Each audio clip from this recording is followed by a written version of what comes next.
I'm the Frog Princess, and today we're going to read a book called The Fortune Tellers by Lloyd Alexander, illustrated by Trina, Schart, Hyman.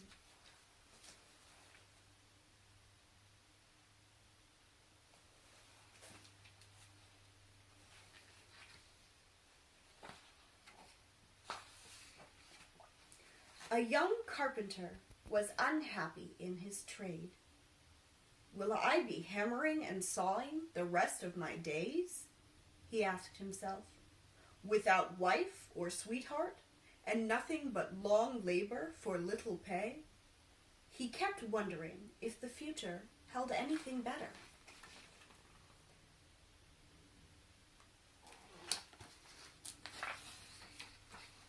Hearing that a fortune teller had come to a neighboring town, he set off eagerly to learn the answers to his questions. He found the prophet living in a room above a cloth merchant's shop.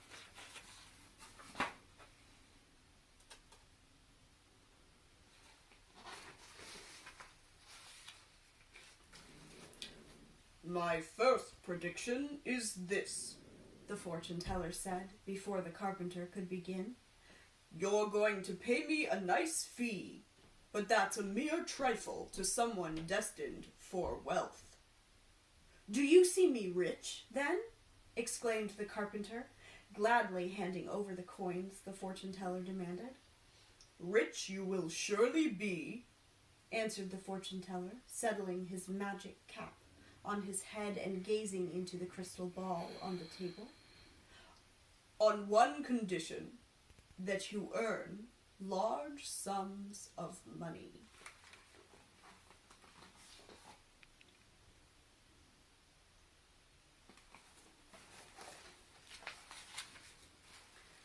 "Marvelous!" cried the carpenter. "Things look brighter already, and with so much wealth. Will I be famous, too?" "No question about it," said the fortune teller. "once you become well known." "Amazing!" said the carpenter. "But now, tell me, will I marry and be happy ever after?" "You shall wed your true love," said the fortune teller, "if you find her and she agrees. And you shall be happy as any in the world, if you can avoid being miserable."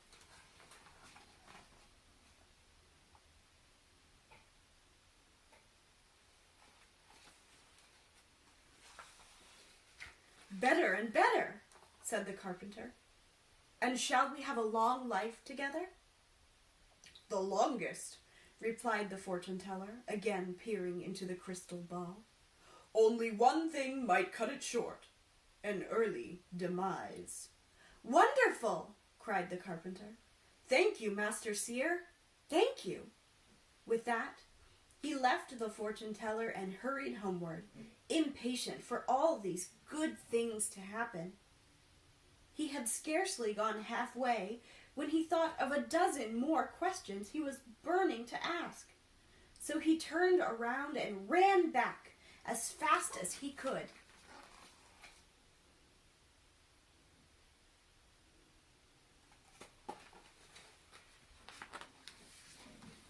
To his surprise and disappointment, he found the room empty. The fortune teller's cap and crystal ball were on the table. Puzzling over what had become of their owner, the carpenter ventured to pick up the objects, eyeing them with fear and fascination. As he did, the door flew open, and in stormed the cloth merchant's wife. She stopped in her tracks, and her eyes popped in astonishment. "A miracle!" she burst out. "Only this morning you were a scruffy old codger. You've changed yourself into a handsome young man. What powers you have," she went on. "To think I took you for a fraud and was coming to throw you out of the house. Honored guest, stay as long as you like. I'll never ask a penny's rent if you'll tell our fortunes."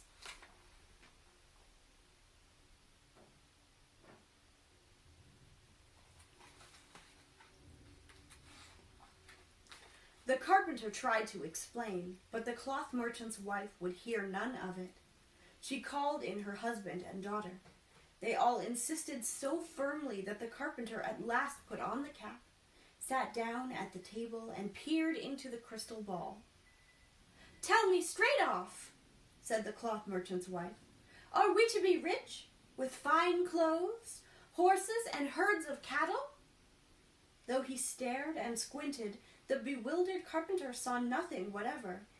At a loss for what else to do, he recalled what the fortune-teller had told him.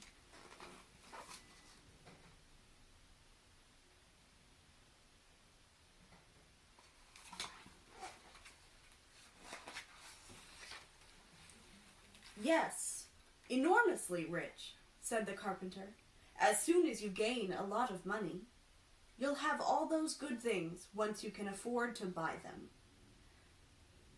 "Shall we live long and happy?" asked the cloth merchant. "Indeed so," replied the carpenter. "You need only stay healthy and keep breathing." "And I?" asked the cloth merchant's daughter. "Shall I find my true love?" "Ah, as for that," said the carpenter, blushing a little, "I can assure you it will happen. In fact, it's happened already."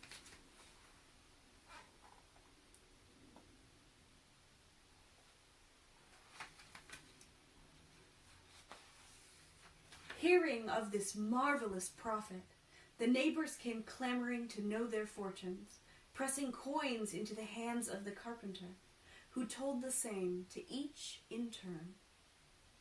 "If that's all there is to it," he said to himself, "I like it better than carpentry."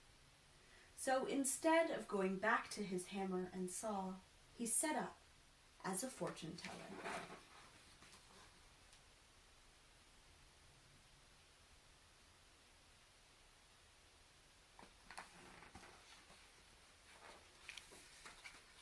His fame spread quickly.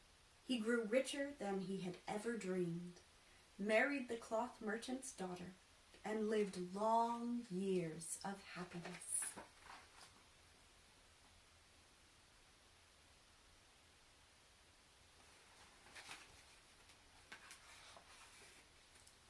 As to the real fortune-teller, while he had been leaning over the balcony, wondering if tomorrow would be hotter than yesterday, he lost his balance, tumbled down into a passing cart, and jolted the driver off the seat.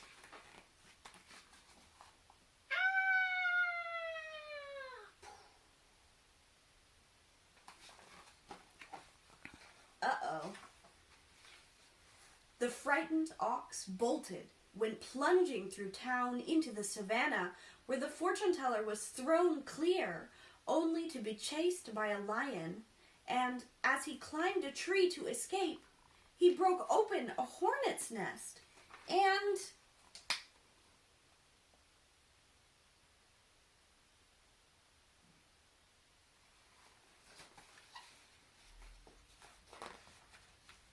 fighting off the angry swarm, was snatched from the branch by a giant eagle who carried him aloft and dropped him into a river, where he was swept downstream and never seen or heard from again.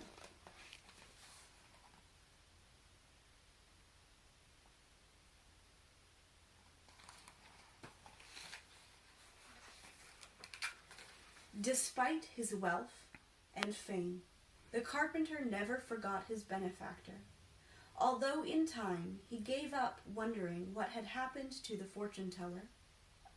The carpenter thought of him frequently, with warmth and gratitude, for having seen the future so clearly.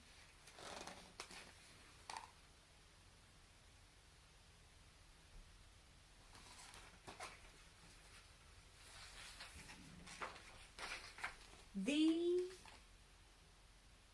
end.